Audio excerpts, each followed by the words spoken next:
Bonjour, je m'appelle Maude Gratus, je suis chercheuse à l'Institut de neurophysiopathologie ici à Marseille. Je travaille sur la maladie d'Alzheimer depuis 12 ans maintenant. J'ai commencé mon parcours avec ma thèse. Donc j'ai d'abord fait une thèse sur la maladie d'Alzheimer où j'ai essayé de comprendre l'impact de l'obésité et du diabète de type 2 sur la pathologie tau dans la maladie d'Alzheimer. Après, je suis allée faire mon post-doctorat aux États-Unis où cette fois-ci, j'ai commencé à étudier le rôle des microglies, mais aussi de certains facteurs de risque de la maladie d'Alzheimer, comme ApoE et TREM2, sur la neurodégénérescence dans cette maladie. Je suis chargée de recherche au CNRS depuis 1 an aujourd'hui, et j'ai donc une approche plutôt fondamentale de la maladie.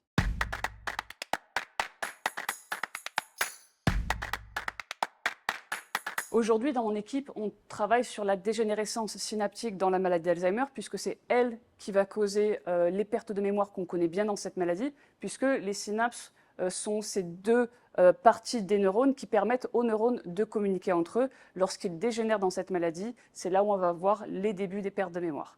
Aujourd'hui, on essaie de comprendre comment certains facteurs de risque de la maladie au niveau génétique, comme ApoE4, peuvent influencer sur cette perte synaptique et surtout comment les cellules gliales, donc astrocytes et microglies, jouent un rôle dans cette dégénérescence synaptique.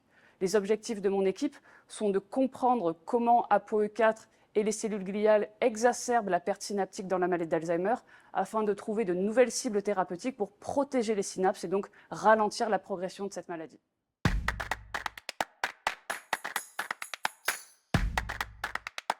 Tout d'abord, la maladie d'Alzheimer est une maladie assez fascinante puisque ça fait aujourd'hui plus d'un siècle qu'elle a été caractérisée et on ne comprend toujours pas exactement les mécanismes qui mènent à cette perte de mémoire qu'on connaît bien dans la maladie. De plus, c'est une maladie assez complexe avec plusieurs pathologies. On connaît la pathologie tau et la pathologie A-bêta bien sûr, mais il y en a de nombreuses autres. Chacune de ces pathologies peut influencer l'autre, ce qui au final mène aux pertes synaptiques sur lesquelles je travaille. Donc pour moi, c'était un challenge d'essayer d'apporter ma pierre à l'édifice dans cette maladie qui aujourd'hui touche malheureusement énormément de personnes.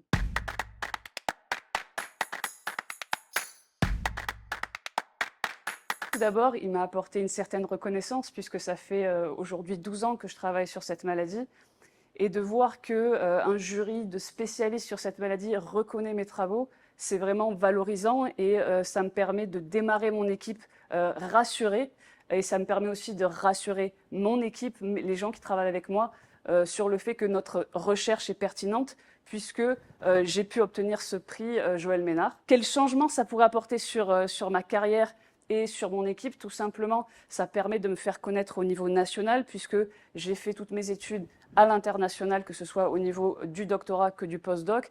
Et c'est vrai que la communauté scientifique européenne qui travaille sur la maladie d'Alzheimer, je ne la connais pas beaucoup, et ce prix va permettre d'établir de nouvelles collaborations avec d'autres chercheurs qui travaillent sur cette maladie en France, mais aussi en Europe. Je recommande à tous les jeunes chercheurs qui travaillent sur cette maladie de candidater à ce beau prix Joël Ménard, puisque ça permet non seulement de se faire connaître, de se faire reconnaître, et puis ça permet, comme je le disais, d'établir de nouveaux contacts avec des chercheurs afin de pouvoir faire avancer la recherche davantage par de nouvelles collaborations. Je voudrais vraiment remercier la Fondation Alzheimer et ses donateurs, ainsi que le comité scientifique qui a sélectionné ma candidature pour ce prix Joël Ménard.